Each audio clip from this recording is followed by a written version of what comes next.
Thank you, Mr. President.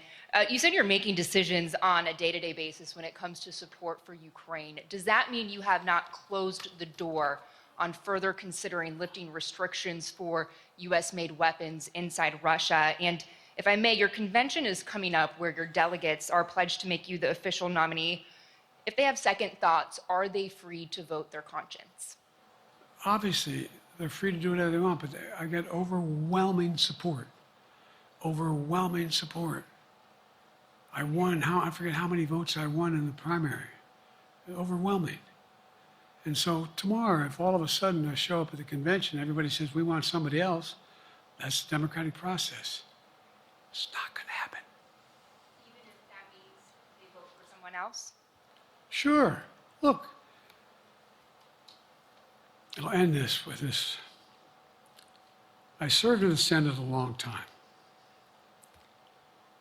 I understand the impetus of candidates running for local office and whether they think the topic can help them or not.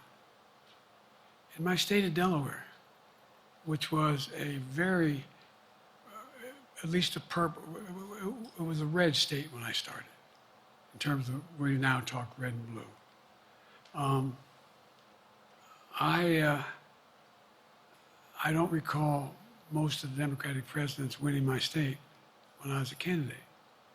The truth of the matter is I understand the self-interest of every candidate. If they think that, running with Biden at the top is going to hurt them, then they're going to run away. I get it. But so far, go and look at the polling data in their states. Look at the in-depth, and by the way, I think you'd all acknowledge, and you're all experts. I'm not being solicitous about the president. You're experts on this stuff. How accurate does anybody think the polls are these days? I can give you a series of polls where you have likely voters, me versus Trump, where I win all the time. When the unlikely voters vote, he wins sometimes. The bottom line is all the polling data right now, which I think is premature because the campaign really hasn't even started. I mean, it hadn't started in earnest yet.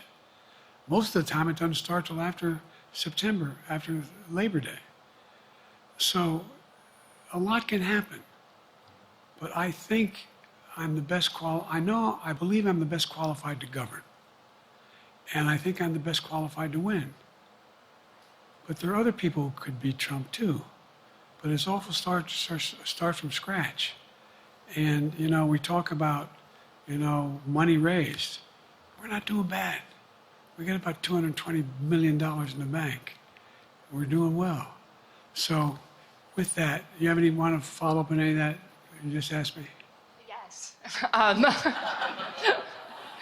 You earlier explained confidence in your vice president. Yes. If your team came back and showed you data that she would fare better against former President Donald Trump, would you reconsider your decision to stay in the race?